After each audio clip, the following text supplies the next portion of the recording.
ভারতের রাজধানীর বুক যন্তর মন্তর, আর সেখানে আজ টানা 17 দিন পার হয়ে গেল এক ব্যক্তির অনশনের। তার নাম সোনাম ওয়াংচুক।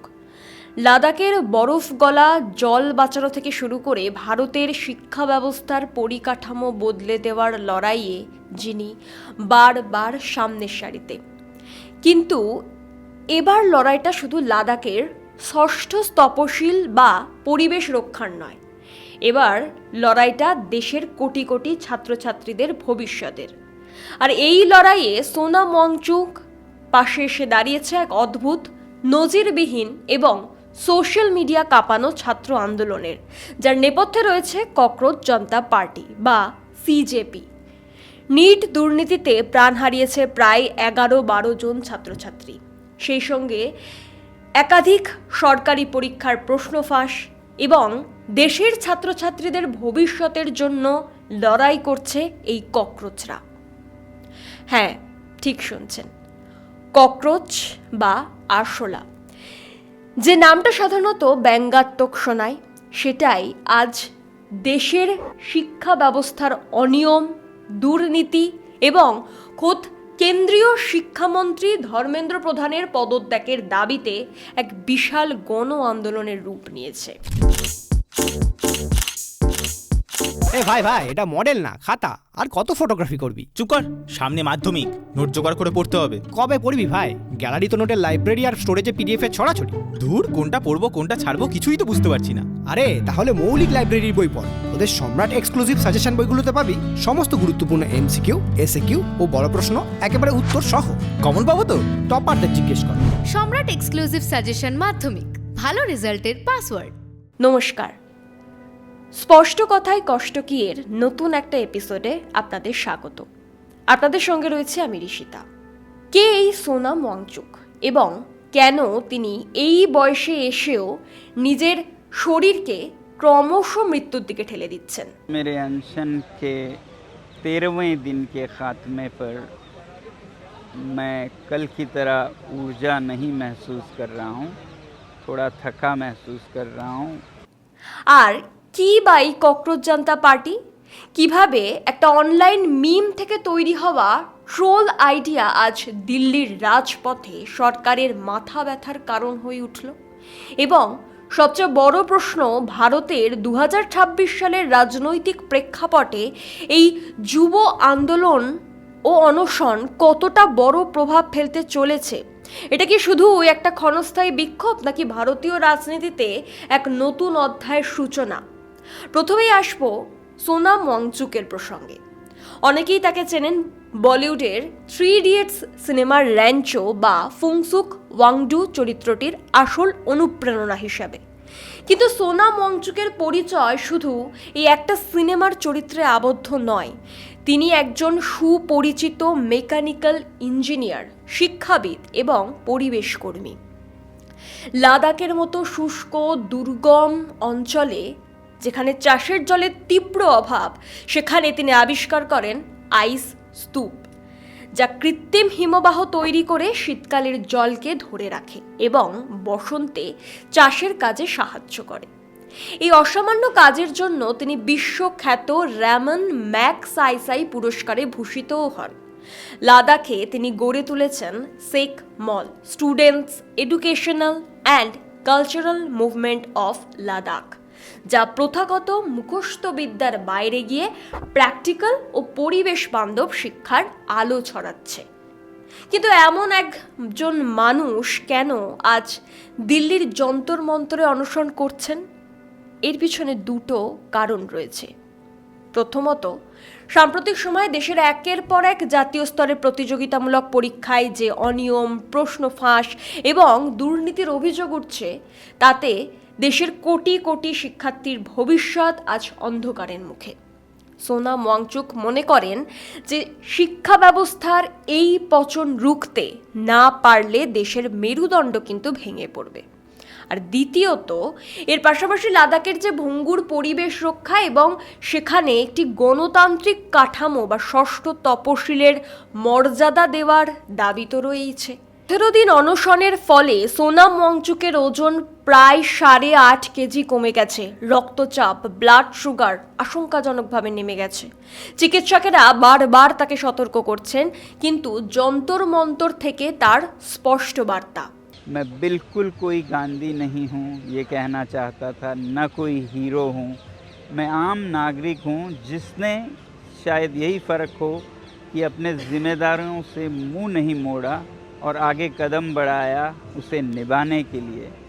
আমি কোনো গান্ধী বা নায়ক নই, আমি শুধু এক সচেতন নাগরিক হিসাবে আমার দায়িত্ব পালন করছি। আর আমি স্বেচ্ছায় এখানে বসে আছি, আমার গণতান্ত্রিক অধিকার কেড়ে নেওয়া যাবে না। টানা 17 দিন সোনাম ওয়াংচুক এর মতন একজন ব্যক্তি অনশন করছেন, এরপরেও সরকার সম্পূর্ণ নির্বাক।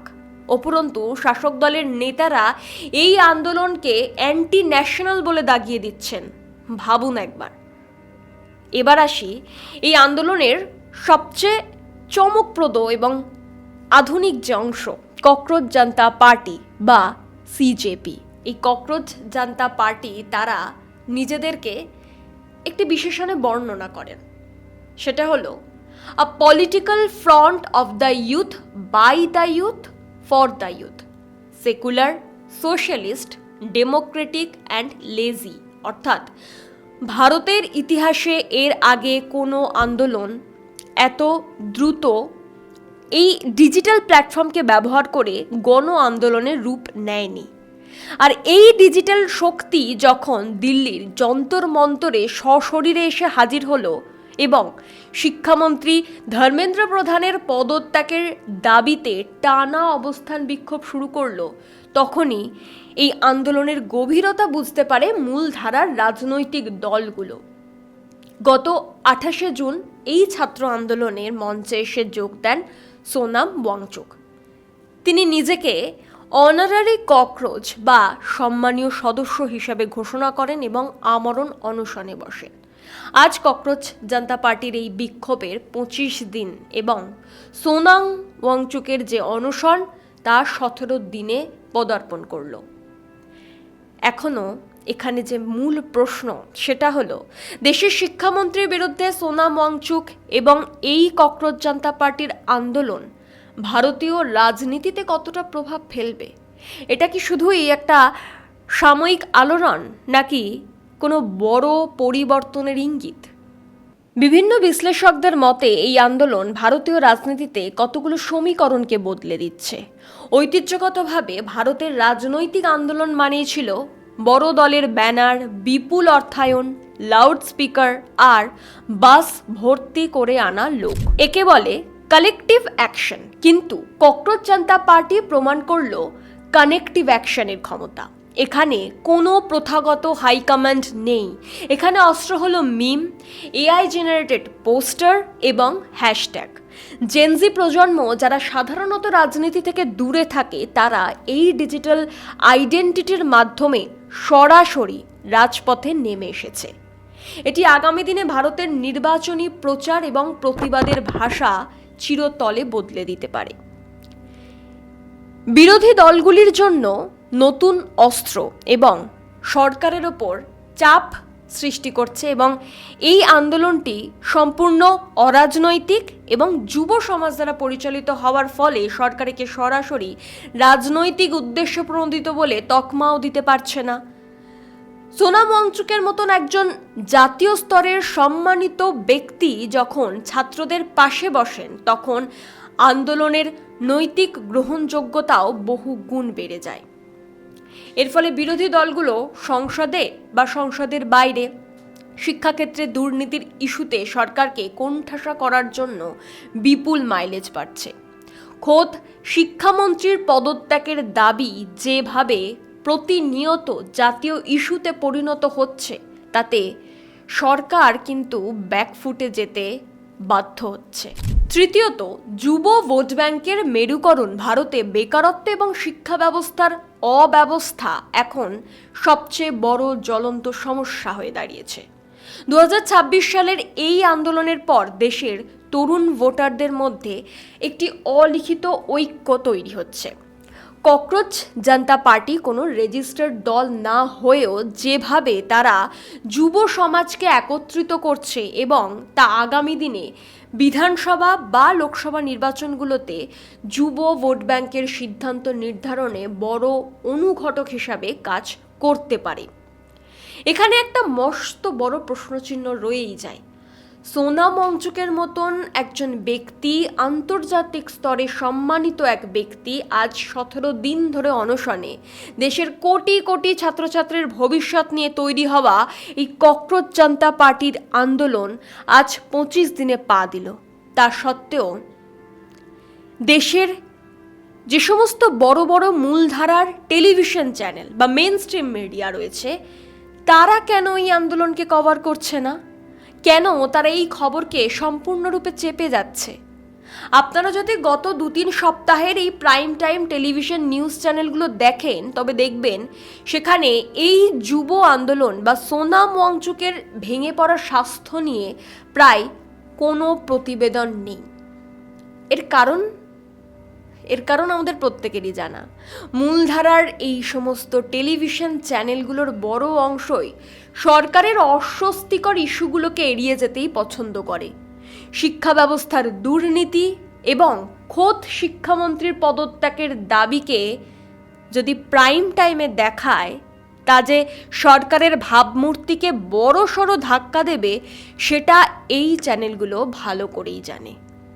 দ্বিতীয়ত, একটি ডিজিটাল বা মিম ভিত্তিক যে ছাত্র আন্দোলনকে টিপিক্যাল পলিটিক্যাল ড্রামা হিসেবে যে দেখানো যায় না, তাই বোধহয় এই চ্যানেলগুলো এটাকে একেবারেই গুরুত্বহীন বলে এড়িয়ে দিচ্ছে। মেনস্ট্রিম যে সমস্ত টেলিভিশন চ্যানেল, তারা যখন তাদের ক্যামেরা ঘুরিয়ে নিচ্ছে, তখন আন্দোলনকারীরা সোশ্যাল মিডিয়াকেই তাদের নিজেদের প্ল্যাটফর্ম বানিয়ে ফেলেছে। हमें ना मीडिया से उम्मीद है, ना पुलिस से उम्मीद है, ना ही सरकार से उम्मीद है। এক্স, ইনস্টাগ্রাম এবং ইউটিউব লাইভ স্ট্রিমিংয়ের মাধ্যমে তারা সরাসরি মানুষের ড্রয়িং রুমে পৌঁছে যাচ্ছে। টিভি চ্যানেলগুলো কভার না করায় যুব সমাজের ক্ষোভ আরও বাড়ছে। আমরা দেখেছি এই আন্দোলনে কিভাবে গদি মিডিয়া বলে ভিডিও ভাইরাল হয়েছে এবং তারা অল্টারনেটিভ মিডিয়া এবং স্বাধীন সংবাদ মাধ্যমগুলোকেই বা ইউটিউব চ্যানেলগুলোকেই আরও বেশি করে বেছে নিচ্ছে। ফলে মিডিয়া ব্ল্যাকআউট করেও এই আন্দোলনকে কিন্তু চেপে রাখা যাচ্ছে না। তবে মুদ্রার যেমন এপিট ওপিট থাকে, তেমন এই আন্দোলনেরও কিছু বড় চ্যালেঞ্জ ও সীমাবদ্ধতা তো রয়েইছে। এই আন্দোলনটি মূলত সোশ্যাল মিডিয়া ও হাইপার নোডের ওপর ভিত্তি করে দাঁড়িয়ে আছে।